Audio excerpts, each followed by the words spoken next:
Hello and welcome. In this video, I will guide you step by step on how to block third-party cookies in the Ecosia browser on your Android device.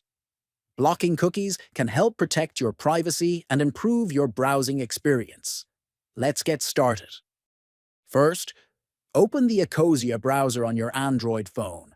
Next, tap the three dots located in the top right corner of the screen.